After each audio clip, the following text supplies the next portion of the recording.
Silence के हवाले से है और एक जो है वो इनर साउंड के हवाले से है। इन दोनों का जो मकसद है वो अल्फा स्टेट ऑफ माइंड को अचीव करना और फिर उसके ज़रिए सुकून हासिल करना, उसके ज़रिए अपनी जो खोई हुई ताकत है उसको हासिल करना और फिर इसके ज़रिए मुख्तलिफ़ काम भी इंसान कर सकता है, मुशाहिदात भी कर सकता है, स्पिरिचुअल ट्रैवल भी कर सकता है, बहुत सारी चीज़ें कर सकता है। और ये चीज़ें इसकी वजह से इंसान की प्रोटेक्शन बहुत ज़्यादा होती है क्योंकि इन दोनों की वजह से इंसान की खोई हुई जो सलाहियत है ना, जो ताकत है वो मिलती रहती है। वो कॉस्मिक वर्ल्ड से कनेक्ट हो जाता है, स्पिरिचुअल वर्ल्ड से कनेक्ट हो जाता है। उसको उसके साथ हर तरह की मैग्नेटिक पावर, माइंड पावर, तमाम चीज़ें जो है ना वो उसके साथ आ जाती हैं। माइंड पावर भी, मैग्नेटिक पावर भी, स्पिरिचुअल पावर भी। उसका ऑरा भी मज़बूत हो जाता है, उसकी जो थिंकिंग एबिलिटी वो भी मज़बूत हो जाती है, उसकी माइंड पावर मज़बूत हो जाती है, उसकी मेमोरी फ़ास्ट हो जाती है, थिंकिंग एबिलिटी ज़्यादा हो जाती है। यानी कि तमाम चीज़ें इसके अंदर मिलती हैं, अगर इन 2 पे प्रैक्टिस कर ली जाए तो।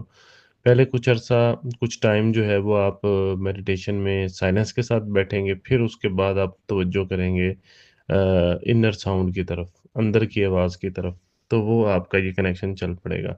फिर चाहे आप जाग रहे हों या सो रहे हों, ये चीज़ें, ये एनर्जीज़ आपके साथ-साथ रहती हैं, आपको प्रोटेक्ट करती हैं। देखें, सबसे बड़ा मसला ही इंसान की प्रोटेक्शन होती है ना।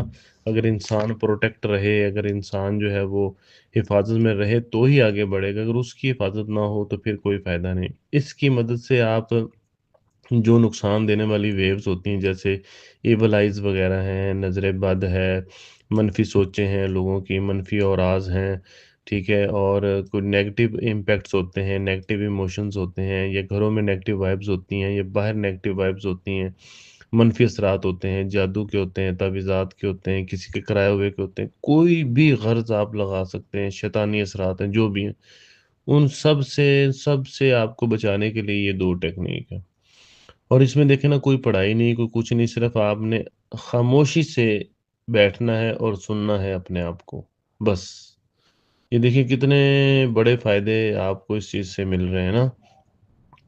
तो ये चीज़ें आप इससे अपनी आपकी जो रूहानी परवाज़ है वो भी हो जाएगी और आपकी हिफ़ाज़त भी हो जाएगी, रूहानी तरक्की भी हो जाएगी। और इसका दूसरा फ़ायदा ये होता है कि आप इसको, जहाँ इतने फ़ायदे हो रहे हैं वहाँ पर इसके बाकी एक ख़ास चीज़ ये होती है कि इसकी मदद से आप अपनी किसी भी लाइफ़ में तवज्जो जब लगाते हैं ना, तो वो बड़ी काम करती है। जैसे कोई आपका कारोबार है, जैसे कोई आपकी मतलब रिलेशनशिप है, जैसे कोई आपकी हेल्थ इश्यूज़, किसी भी तरफ फ़ोकस लगाएँगे ना वो बड़ा जल्दी काम करेगा और आपको नए-नए रास्ते, नई-नई सोचें आना शुरू हो जाएँगी क्योंकि दिमाग साफ़ हो गया ना। यानी दिमाग के झाड़ू है, ये टेक्निक्स जो होती है ना, दिमाग का झाड़ू इन्हें कहा जाता है। तो ये क्लीन करते हैं, क्लीनर है, क्लीनर ऑफ द माइंड इनको कहा जाता है। और इससे दिमाग, समझो, जो हम शुरू से हम बात करते आ रहे हैं ना माइंड कंट्रोल की, माइंड कंट्रोल वो असल में ये है, जब दिमाग खाली होगा और जब दिमाग की, समझो कि चार्जिंग पूरी होगी ना, तो फिर ही वो काम करता तो इससे इससे दिमाग खाली भी होता है, उसकी चार्जिंग भी पूरी होती है। तो इसकी मदद से आप काम कर सकते हैं।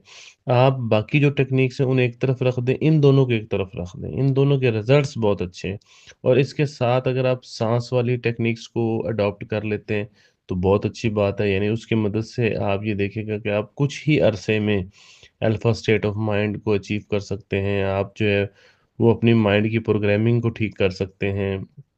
दिमाग के एल्गोरिदम को ठीक कर सकते हैं। क्योंकि दिमाग, आपको पता है कि जो काम करता है वो रेपिटिशंस को फ़ॉलो करता है या लॉजिक को फ़ॉलो करता है। तो रेपिटिशन, बार-बार कोई चीज़ आ रही है तो उसको फ़ॉलो कर लेगा, चाहे वो सही है या गलत है, ये नहीं पता होता दिमाग को। दूसरा फिर ये होता है कि वो दिमाग जो है वो इंसान का जो चीज़ मंतकी लॉजिकली उसको क्लिक करे, जिस तरह 2 जमा 2 4 है, उसको इस तरह की चीज़ों को फ़ॉलो करता है और अनकॉन्शियस में लेके चला जाता है। तो इसमें जब आपका दिमाग खाली होगा और उसके अंदर ख़ास एनर्जी मौजूद होगी तो बड़ी जल्दी पिक करेगा। ये चीज़ें इसमें होती हैं। तो आप जो है वो दिमाग की प्रोग्रामिंग को सेट कर लेते हैं ना इस चीज़ के ज़रिए, दिमाग जो है तो वो रीप्रोग्राम हो जाता है। हाँ जी, तो इस चीज़ को आप देखें कि ये तभी मुमकिन है, तभी पॉसिबल है जब आपका दिमाग क्लीन होगा, साफ़ होगा, क्लियर होगा। अगर पहले उसके ऊपर चीज़ें लिखी हुई हैं तो वो उसको समझने से भी कासर होगा। तो इसीलिए इसीलिए ये जो टेक्निक आपको बताई गई है, जिससे दिमाग आपका खाली भी होगा और दिमाग जो है वो एक्टिवेट भी होगा, और दिमाग जो है वो चीज़ों को पिक करने की उसकी एबिलिटी जो है ना वो बढ़ जाती है। तो आप इन चीज़ों को करें और ऊपर वाली जो सारी टेक्निक्स हैं उन्हें भी करें, तो आप देखेंगे कि आप इसे जब अपनी डेली लाइफ के अंदर इम्प्लीमेंट करते हैं, या आप इसको अपनी स्पिरिचुअल लाइफ में इम्प्लीमेंट करते हैं, या दूसरों के इलाज मुआवजे में करते हैं, या किसी को फ़ायदा पहुंचाने के लिए करते हैं, तो हर जगह पर ये टेक्निक काम करेंगी।